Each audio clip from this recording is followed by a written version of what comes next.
दोस्तों आप लोग के तो मालूम बा कि प्रदीप पांडे चिंटू जी और काजल राघवानी जी के फिल्म कमांडो अर्जुन के जो कि 20 तारीख आप लोग के बीच में आ गई बा सिनेमा घर के।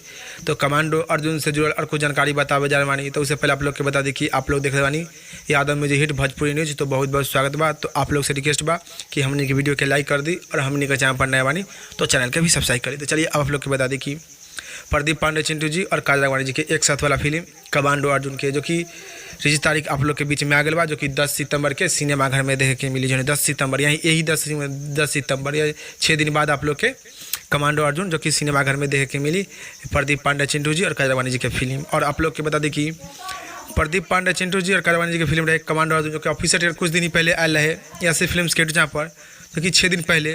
तो 6 दिन में करीब 8 लाख इधर चलो जो कि कमांडो अर्जुन फिल्म के ऑफिसर के देख ले बानी और लाइक जो ही 30 से 32 हज़ार से लोग जो कि लाइक कर ले बानी। तो आप लोग के बहुत जरूरी बात बता दी कि प्रदीप पांडे चिंटू जी के फिल्म कमांडो अर्जुन में जो कि बहुत ही पैसा खर्च किया गया है, वही 50-60 लाख रुपया खर्च किया गया है।